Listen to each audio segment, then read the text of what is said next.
अलंकार पहले देख लीजिएगा। अलंकार अगर हम इसमें आपसे पूछेंगे संधि कौन सी है तो आप संधि कौन सी बताएंगे?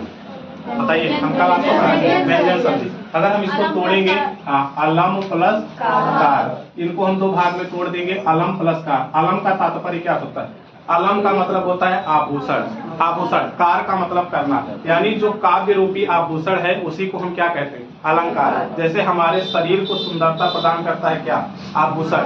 वैसे जो काव्य को सुंदरता प्रदान क्या करता है? अलंकार। यही हमको ध्यान रखना है। तो अलंकार का तात्पर्य क्या है? काव्य की शोभा बढ़ाने वाले शब्दों को हम क्या कहेंगे? अलंकार। इसके कितने प्रकार हैं?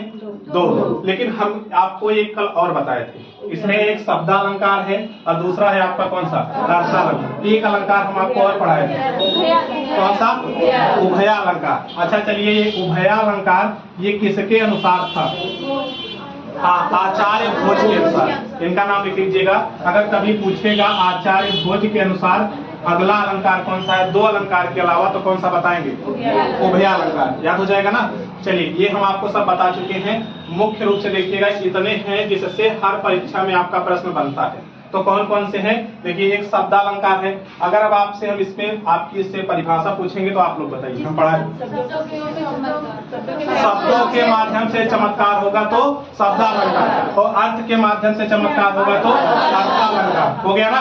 अब इस शब्दालंकार में कभी कभी पूछेगा, अभी हम आपको PYQ कराएंगे तो उसमें देखिएगा कि शब्दालंकार का पूछा है कि कौन सा भेद नहीं है, अर्थालंकार का पूछा है कौन सा भेद नहीं है। 2018 के शिफ्ट में हम आपको सब कुछ बताएंगे। इधर देखिए, शब्दालंकार के अंतर्गत कौन कौन है? अनुप्रास, श्लेष, यमक। देख रहे हैं ना, अनुप्रास, श्लेष, यमक। अब इस अनुप्रास के कितने भाग हैं? तो 5 भाग। 6 का अनुप्रास है, उसके बाद लाटा है, वृत्या है, श्रोत्या है, अनंत्या है। 5 भाग हैं इस अनुप्रास अलंकार के। उसके बाद अगला अलंकार है श्लेष, उसके बाद है यमक। चलिए हम इसको जल्दी से खत्म करते हैं याद करने के लिए। देखिए, 6 का अनुप्रास में क्या है? 2 वर्ण आएंगे, यानी एक वर्ड नहीं बताइएगा, हमेशा बताइएगा 2 वर्ड। वर्ड का मतलब ध्यान दीजिएगा, हम आपको बताए थे उस दिन भी।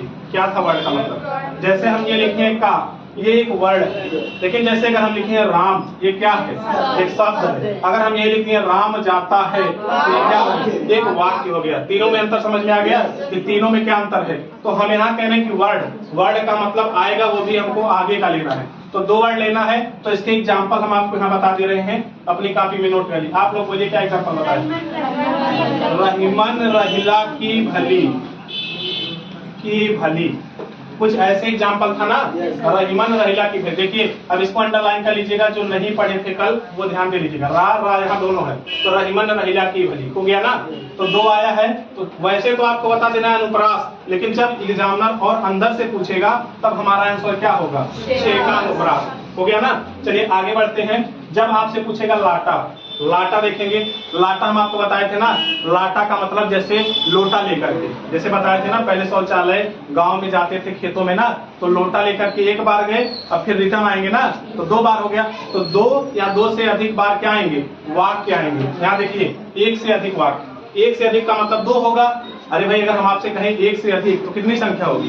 2 या तो 2 या 2 से अधिक। अब इसमें हम आपको एग्जाम्पल बताए थे, उद्धव गोपी का संवाद था, हम आपको बताए थे। इसमें एग्जाम्पल था, हमको लिखो है कहाँ, हमको लिखो है कहाँ, और हमको लिखो है कहाँ, हमको लिखो है कहाँ, कहन सबे लगी।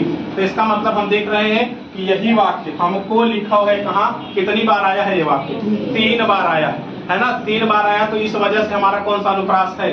लाटा अनुप्रास। चलिए अगला देखेंगे, वृत्या अनुप्रास। वृत्या का अनुप्रास का तात्पर्य है कोई एक सर्कल में चैन नुमा बन जाए, है ना।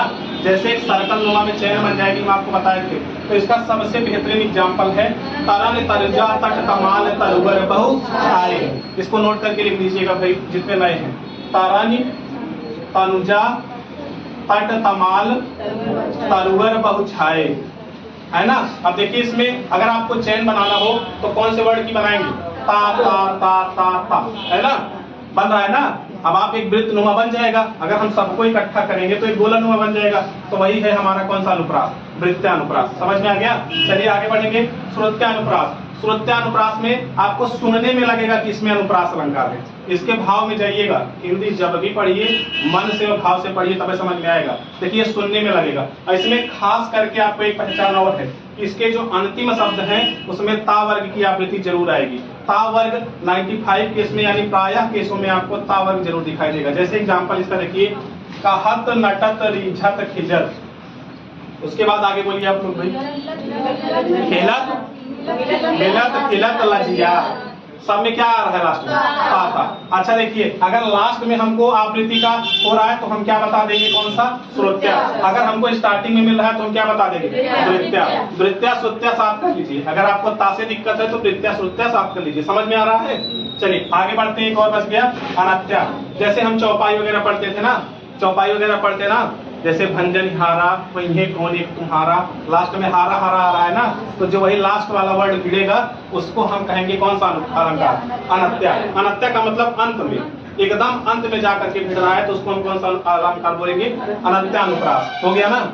चलिए हो गया ना? समझ में आया? जल्दी बताइए। हम इसको बहुत जल्दी खत्म करने वाले क्योंकि हम इसको पढ़ा चुके हैं। अब देखिए श्लेष। श्लेष जो है आपका श्लिष्ट धातु से मिलकर के बना है। हम आपको बताएं, यहाँ लिखे हैं जिसका अर्थ क्या है?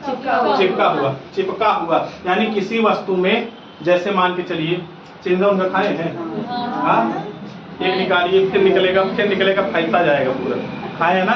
तो एक ही चीज से कई सारी चीजें निकल रही ना। अब चिनगा भी बन जा रहा है, गुड़ भी बन जा रहा है, एक ही पदार्थ है ना, उसी गन्ने से बन रहा है। तो आप उसको एग्जाम्पल के तौर पे मानिए कि देखिए, जैसे आप इसमें हम आपको एक शब्द लिए थे बस, जैसे ये सबसे ज्यादा फेमस है सुवरण, बोले थे ना सुवरण। सुवरण के यहाँ जैसे इसका है, सुवरण को खोजत फिरत का भी व्यभिचारी चोर। तो यहाँ सुवरण का हम आपको बताएं, देखिए शब्द तो आया है एक ही।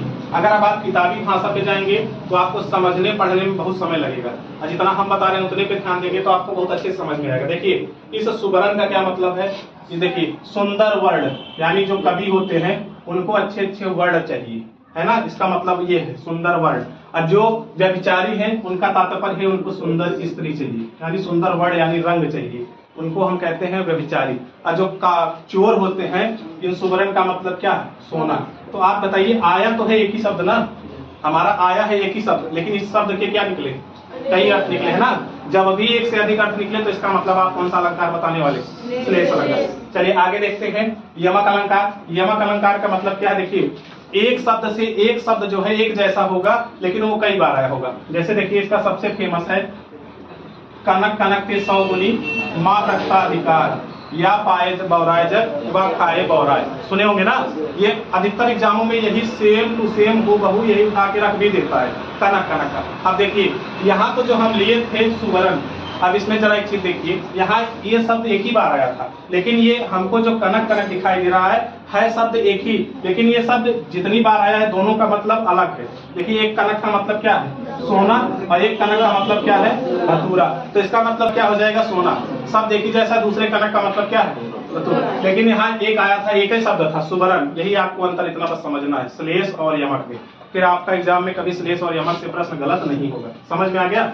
चलिए आगे बढ़ते हैं। रूपक। रूपक का मतलब क्या है? देखिए रूपक का मतलब है जैसे किसी चीज की तुलना की जाए। जैसे मान के चलिए, मैं आपके कमलवत रूपी चरणों की वंदना, यानी कमल और चरण, देखिए कमल और चरण इन दोनों को जैसे एक सा कर दिया, यानी चरण की तुलना किससे कर दी है? कमल से। तो जहां भी आपको एक शब्द दिखाई दे कि आपको जो व्याख्या करने के बाद एक शब्द ऐसा प्रतीत हो कि वहां रूपी लगेगा, तो वहां आप बताएंगे कौन सा अलंकार? रूपक। हम इसको शॉर्टकट में खत्म कर रहे हैं। देखिए हम रूपक तक पहुंच गए, बस 3 और बचे।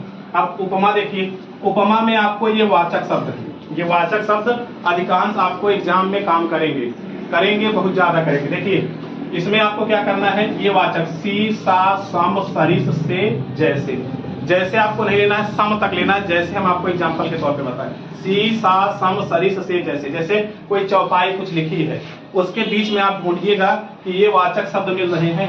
अगर ये वाचक शब्द मिल रहा है तो इसका मतलब कौन सा अलंकार बताएंगे? उपमा। और एक चीज और ध्यान रखिएगा, उपमेय और उपमान समझ लीजिए। उपमेय किसे कहते हैं? जिसकी तुलना की जाए, जिसकी तुलना की जाए। और उपमान किसे कहते हैं? हाँ, जिससे उपमेय की तुलना की जाए। समझ में आ गया ना? यही 2 चीज आपको ध्यान रखना। अब देखिए जैसे अगर हम इसमें आपसे कहें, देखिए दो चीज समझिए, अगर जैसे इसमें हम आपसे कहें कि सीता का मुख किसके समान है? चंद्रमा के समान। अब जरा बताइए, चंद्रमा के समान, यहाँ एक शब्द आ गया कौन सा? समान। सी सा सम सरिस से जैसे। सम का मतलब क्या होता है? बराबर होता है ना। संस्कृत में अगर हम सम लिख रहे हैं तो उसका हिंदी में तात्पर्य क्या होगा? बराबर होगा ना। तो सम का मतलब है बराबर। अब इसको ध्यान ये देना है कि जब ये कह रहा है कि सीता के मुख की तुलना किससे कर दी गई? चंद्रमा के समान, है ना। मतलब सीता का मुख इतना अच्छा है कि बताया गया है किसके समान है? वो चंद्रमा के समान। तो समझ में आ गया ना। सी सा सम सरिस ये वाचक शब्द मिलेंगे, तो आपको इसका भाव निकालना होगा। चलिए आगे से आइए। उत्प्रेक्षा। उत्प्रेक्षा क्या है? मन मानो जन जानो, ये सब आपको क्या है जो हम लिखे हैं, ये आपको एग्जाम में बेनिफिट करेंगे। इसलिए आपको जब आपका एग्जाम रहेगा तो आपको ये वाचक शब्द ढूंढने हैं, कहीं बीच में ये नहीं मिल रहा है। अगर ये मिल जाएगा तो आप आंख बंद करके लगा दीजिएगा कौन सा अलंकार? उत्प्रेक्षा अलंकार। याद रहेगा। चलिए अब इसमें आपको देखना है, ये उपमेय और उपमान तो हम बता दिए गए, लेकिन ये कह रहा है उपमेय में उपमान की संभावना की जाए। इसमें भी तुलना होगा, लेकिन उपमेय में उपमान की संभावना की जाएगी कि उपमेय ही उपमान तो नहीं है। ये अलंकार आएंगे तो आपको इस पे फोकस करना, किस पे? मनु मानो जन जानो, इन पे फोकस करना हो जाएगा ना। अब देखिए अतिशयोक्ति अलंकार। अतिशयोक्ति का मतलब क्या है? जैसे कहते हैं कि बहुत, जैसे आप कह दीजिए, मान के चलिए कहीं गए हैं, वो एक दोस्त है, एक दोस्त आप हैं, वो कह रहे हैं कि हमारे पास तो बंगला है, फिर दूसरा वाला कह दिया कि हमारे पास तो फॉर्च्यूनर है, और तीसरे से रहा नहीं गया, उसने कह दिया हमारे पास ट्रेन है ना। तो ट्रेन कहने का मतलब क्या है? बहुत बढ़ा चढ़ा के बताया गया ना, जिसकी मतलब कल्पना भी नहीं की जा सकती। जैसे एक इसका सबसे बहुत, लंका सारी जल गई लगन न पाई आग, मतलब हनुमान जी के पूंछ में आग नहीं लग पाई, लेकिन लंका पूरी जल गई, है ना। तो अगर जब कभी ऐसा एग्जाम्पल मिले तो यह असंभव है। ये हनुमान जी के बारे में बढ़ा चढ़ा के बताया गया। समझ में आ गया ना। तो इतना चीज तो आप समझ गए होंगे, जल्दी बताइए, समझ गए होंगे। अब आपसे अर्थालंकार का भेद पूछता है कि अर्थालंकार के अंतर्गत कौन कौन से आएंगे, तो क्या क्या बताएंगे? रूपक, उपमा, उत्प्रेक्षा, अतिशयोक्ति बता लेंगे ना। अब आगे देखिए, अगर आपसे पूछेगा शब्दालंकार तो क्या बताएंगे? अनुप्रास, यमक, श्रेष्ठ। अच्छा, अगर आप भूल रहे हो तो मेरी बात एक बात ध्यान से सुनिए, वही काम करिए। देखिए जो अनुप्रास अलंकार है, इसमें शब्दों या वर्णों का ही तो खेल हो रहा है ना। अब इसमें भी तो शब्द हो रहे हैं, उसी एक शब्द का अर्थ निकल रहा है, और इसमें भी तो शब्द का ही खेल है। बाकी इसमें रूपी शब्द जुड़ रहा है, इसमें उपमेय उपमान के बताया जा रहा है ना, इसके बारे में बताया जा रहा है। बाकी खेल तो इतना ही हो रहा है। चलिए अब जरा क्वेश्चन का आंसर दीजिए, जो कल क्वेश्चन दिया।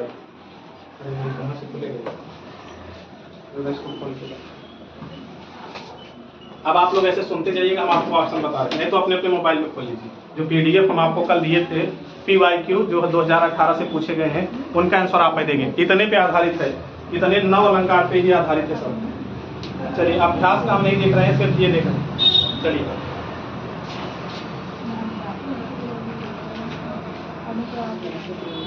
अभ्यास का नहीं खोलना है, पिछले वर्षों का हमको पहले करना है। अभ्यास का हम बात करेंगे, सिर्फ अभी पिछलों का कर लीजिए, क्योंकि विरोधाभास आपको नहीं पढ़ा है ना। लेकिन देखिए जैसे विरोधाभास आ गया, मानवीकरण आ गया, प्रतीक अलंकार आ गया, वो सब अभी बाकी रहेंगे। अभी मुख्य रूप से हमको यही देखना है, यही हम आपको पढ़ाए ना। तो पहला आप PDF खोलिए, भले ही हम आंसर की दिए हैं, आप मिलान किए, लेकिन अब जरा सोचिए, हम आपको समझा रहे हैं। देखिए इसमें लिखा गया है, देखिए निम्नलिखित प्रश्न में 4 विकल्पों में से उस सही विकल्प का चयन करें जो दिए गए पद के उचित अलंकार का रूप सबसे अच्छा विकल्प है। अब जरा देखिए इसमें रघुपति राघव राजा राम, कौन सा अलंकार, कौन सा वर्ड आया? रा आया। अच्छा, अगर अब आपसे अनुप्रास के अंदर पूछे तो कौन सा बताएंगे? वृत्या। अरे आगे का ले रहा है ना, वृत्त नुमा बनना है, तो कौन सा बताएंगे? वृत्या।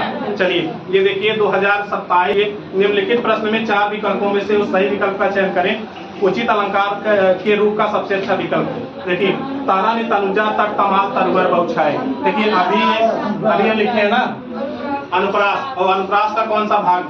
वृत्या। तो आपके देखिए इस ऑप्शन में वृत्या अनुप्रास है नहीं, तो आपकी मजबूरी है क्या लगाना है? अनुप्रास। चलिए आगे बढ़ेंगे।